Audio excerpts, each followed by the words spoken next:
Hey everyone, I am super excited to be speaking at Frontend Nation today. Today I'm going to be diving into how to test your application to ensure that it meets accessibility standards. So my name is Shawn Harris, and I am a Senior Technical Solutions Engineer at Cypress. That means that I get to help our customers and internal teams understand how to get the most out of their software, and that can include custom sessions like best practices for Cypress, or providing internal training sessions for our latest features. If you're looking for me on social media, you can find me on all the usual platforms with the username Conversation. And a bit more about me, I am a bootcamp grad. I attended in 2019, and I'm also a teaching assistant in my free time. I'm also the co-founder and president of the First Employee Resource Group at Cypress. And I'm also a cancer survivor. I've been in remission since 2021. I also have what's called inattentive ADHD, which basically means that I really struggle to focus my attention on a singular task. And having something like inattentive ADHD compounded with the effects from chemo fog, which is one of the side effects from chemotherapy, I really do face significant challenges trying to maintain focus. Um, if you were to imagine that squirrel moment from the Pixar movie Up, that's basically me. It's pretty common that my attention span can shift whenever I'm trying to read like an article or a book or something. And in order to manage this, I basically combine auditory and visual inputs, and that helps me to focus and understand content more effectively. For me, screen readers are essential. And without them, I'd spend way too much time just trying to read a page. Not only, with most likely, if I didn't use it, I end up like forgetting what I was actually reading, or I would get distracted by unrelated thoughts. It's also crucial that these types of tools work correctly, and ensuring that screen readers and other assistive technologies function as intended. It's not just about convenience. It's about providing equal access to information and opportunities for all users, regardless of their physical capabilities. That's why testing web accessibility is vital. We need to confirm that these technologies are effective and reliable in real world scenarios. In today's session, we're going to cover an overview of what web accessibility is. We're also going to cover several effective methods for testing your application's accessibility. And then finally, if there's time at the end, then we'll have a couple of questions. So what is web accessibility? Simply put, web accessibility is the practice of designing and developing websites so that all users, regardless of their abilities or disabilities, can interact with the content of the web. And some of those disabilities that can affect web access include, but are certainly not limited to, are things like visual impairments such as blindness or low vision, auditory impairments including deafness or hearing loss, also motor impairments like difficulty using hands, and cognitive impairments such as ADHD or dyslexia. Today, we'll explore three approaches to testing web applications.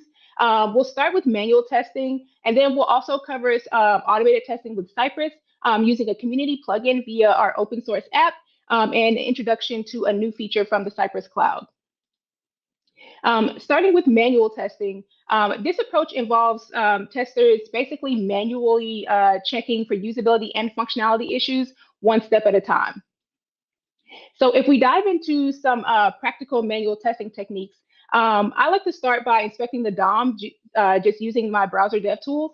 And this step is really important for checking if semantic HTML is used correctly. When I'm referring to semantic HTML, some things that you would want to avoid is like using divs all over the place. So instead, you would want to use things like headers, footers, articles, and sections, which can really help to describe the structure of the web page. And using these tags correctly is really important for accessibility because it helps with assistive technologies to interpret the overall page layout and the actual content. During the inspection, you'll also want to examine the accessibility tree. And this goes just beyond viewing the DOM structure. It also involves confirming if accessible rich internet application roles, or ARIA for short, and their properties are correctly implemented. ARIA roles and their properties enhance the HTML, and they provide additional context, which helps in making your site more accessible, especially when using assistive technologies. And speaking of assistive technologies, simulating the use of a screen reader is another great manual testing technique. This is really just going to help to ensure that your application communicates effectively with users who rely on that auditory feedback, like people like me, right? So you can utilize free tools like NVDA for Windows or VoiceOver for Mac OS. And the key here is to navigate through your app using only the auditory feedback from the screen reader. You want to pay close attention to how it describes each element, the sequence of the content, and whether it announces any changes on the page accurately. Also, watch out for common issues like missing alt text, form elements that are poorly labeled, and insufficient notifications for layout changes. These elements are just to ensure a smooth user experience for those relying on those assistive technologies. And lastly, for manual testing, I highly recommend navigating your application using only a keyboard. This is essential for users who rely on keyboard navigation because they may not be able to use a mouse effectively. Start at the top of the page, and you'll want to use the tab key to move through every interactive element. Check that each one has been can be activated solely with the keyboard. And as you tab through, pay really close attention to the visible focus indicator on each element. This indicator highlights that the element is currently selected, confirming that it's active, and it helps the users to track where they actually are on the page. Also, try to be mindful that sometimes the focus indicator isn't visible or maybe it blends into the background, and this can be difficult for users to easily determine what element is active. Lastly, if it is possible at all, try to ensure that the focus order logically follows the visual layout of the actual page. There are some limitations to manual testing. While it does allow testers to authentically experience the application just as a real user would, and testers can use their judgment to evaluate not only whether an application functions, but also whether it makes sense from a user's perspective.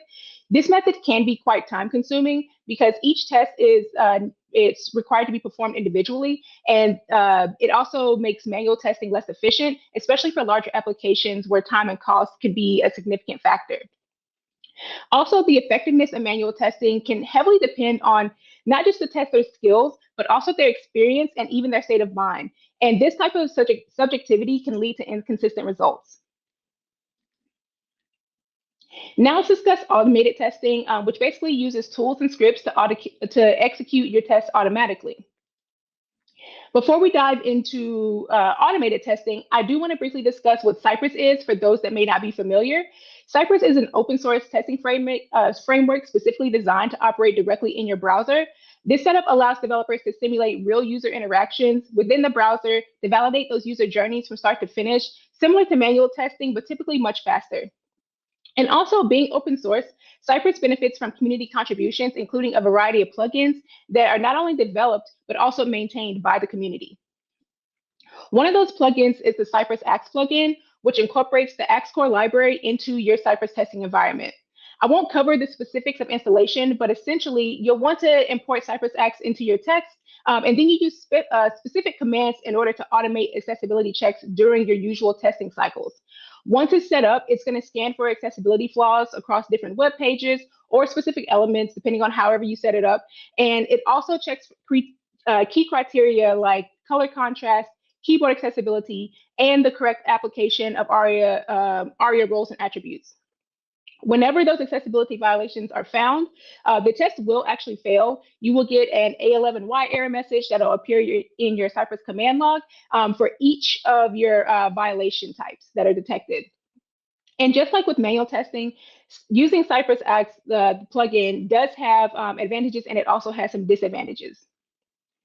For test automation overall, some notable pros include early detection of accessibility issues and the ability to streamline the overall testing process. Specifically, though, with Cypress Axe, once you've actually written your test, they'll run automatically after each testing cycle. Unless you make some changes to the code or something, then you can kind of just let it be as it is. However, there are some things to consider, which are setting up automated tests with Cypress Axe can be time consuming initially. And that's because you need to integrate those scripts into every single test, which not only is going to take time, but it's actually going to add a little bit of complexity as well. As your testing suite expands, you also will need to maintain those scripts, and then it becomes an ongoing process. And then also, when a violation is detected, your test will fail, which can disrupt your team's development process. This does ensure that accessibility issues are addressed, but it can interrupt other development activities if it's not managed carefully. These types of factors illustrate that the test that while test automation can significantly enhance the overall efficiency and ensure consistent accessibility checks, it does also require careful consideration and management to integrate smoothly into your development workflow. The final topic that we'll cover today is a new feature from the Cypress Cloud. Earlier, we touched on the desktop application, but Cypress Cloud actually adds a helpful dashboard that gathers all the test data in a singular location. And that makes it simpler for teams to be able to keep track and analyze their test results. Again, I'm not going to go into extensive detail about the Cypress Cloud either, but it is important to understand that it offers detailed insights through test failure analysis, and it helps teams to quickly identify and address issues with features like enterprise analytics, test replay, branch review, parallelization, spec prioritization, auto cancellation, and also flake detection. Today, we're just going to dive into one of its latest enhancements, which is the Cypress accessibility feature. And that's because it gets to build upon Cypress's functionality testing and now natively supports accessibility testing. So it's also built, Cypress Accessibility is also built on the AXCore library by DexQ Systems. And Cypress Accessibility is going to provide those insights to potential accessibility issues, but this one isn't going to require any additional setup on your end. All you need to do is just run your Cypress test like usual, and your accessibility scores will be uploaded automatically to your Cypress Cloud instance with no impact on your overall performance. What you're actually seeing on the screen right now, this is actually an example of what the UI for Cypress Accessibility Reports looks like. If we were to actually click into one of these, your report would display your violations with the most critical ones at the top and your less serious violations at the bottom. If you were to drill down into the actual violation, you'll get information about the exact violation. And if you need more information about what that actually means, you can actually click on the Learn More link where it'll direct you to the DexQ docs. Cypress also checks for accessibility by taking snapshots during the testing process. So this logo element has a violation that links must have discernible text. So if you look on the right side, you'll see that that element is highlighted in red in our snapshot.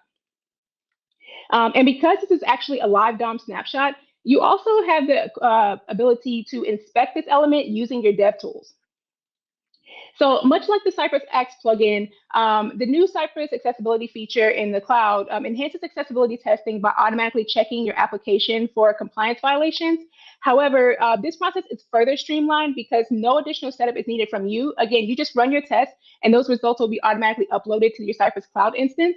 And you also have access to live DOM snapshots so that you can see accessibility violations highlighted directly in your own UI. And that's just going to improve your the speed of your debugging. However, there are some things that you really may want to consider, and that is your team's current testing implementation. The cloud in Cypress can really be used for a team of any size. That really doesn't matter, but it is best used with larger teams or teams that are wanting to scale their overall application or scale their testing suite. So we've explored various options for testing your application, and we weighed the pros and cons of each. And you might be wondering which method is superior. And if we take a look at this chart, you'll see that a manual tester gets to have human judgment where it allows them to cover the full range of WCAG success criteria. But automated testing also has its own significant advantages as well, such as the ability to automatically identify accessibility violations and create faster feedback loops. So in my opinion, combining both methods enhances your ability to ensure that everyone, regardless of their abilities or disabilities, can access the application and use it effectively. Thank you all so much for your time. Hey, Shawn. Hey, great talk. Thank you. Greatly appreciated. Thank you for being with us today. I have just a few questions for you. Okay. All right. So question number one is, have you found any cases where automated testing for accessibility falls short and should be supplemented with manual testing? Yes. So when it comes to things like screen readers, as of right now, I have not really been able to find any automated testing tools that will be able to cover the full range of WCAG success criteria. So that's why I do recommend using a combination of the two. Yes, of course, you can just use manual testing the whole way through, but like I said, it's can be really inefficient, and it really depends on a lot of different factors as well. Gotcha. All right. Um, by the way, is that a drum kit in your background? Yeah, it is. So I got this really cool drum kit. I have no idea how to play it, but I think it looks really cool and it makes a really great conversation starter. So yeah, it's just collecting dust, but it looks really cool though, right? It worked on me. Yeah, my eyes drew right to it. Awesome. All right. So next question. Can you explain the relationship between web accessibility and search engine optimization? Maybe not like in detail, but your 3-4 sentences on it. Sure, sure. So when it comes to web accessibility, when it comes to the search engine optimization, it's testing for a lot of different criteria, right? So really things like Lighthouse are really going to be able to tell you like whether app is performant, whether it's accessible, things like that. And accessibility just plays a small part in that overall search engine optimization. Um, Whenever you're thinking about like searching for something, whenever you have a app that is more friendly, of course you're going to naturally get more hits and things like that, and it's just going to be able to just improve your overall optimization. Okay. Thank you very much. Of course. Actually, several more questions here that keep popping in on me. What are the best screen readers in your opinion? So there are two that I really like. One is free, and I'm a huge fan of free. And it's literally just called Screen Reader, and it's a Chrome extension, and I really do love that one. But it does have a very mechanical type of voice, and so sometimes it throws me off. Or it has that really like robotic, voice or whatever. And so sometimes it really throws me off. So sometimes I do, splurge a little bit because it is really beneficial for me. And I really enjoy um,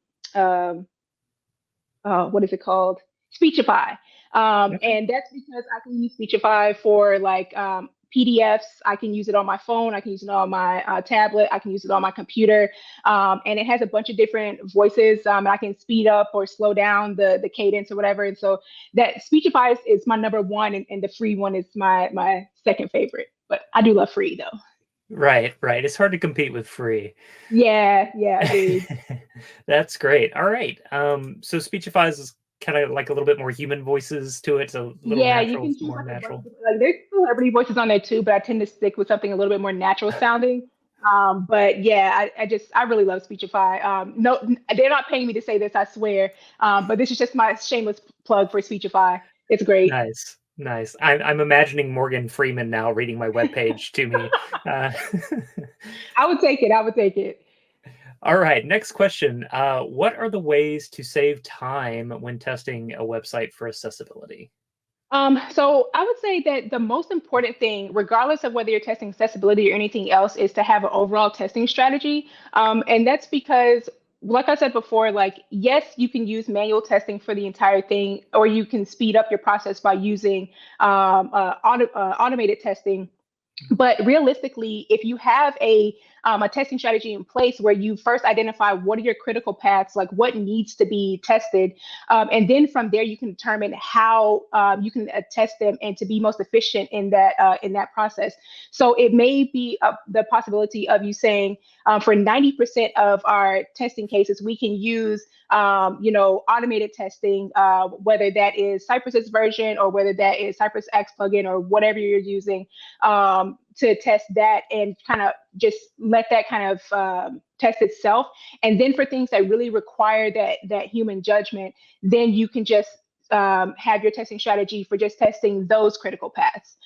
So that is to me the most effective way of making sure that you're able to save time because you're not being redundant if you don't have to be.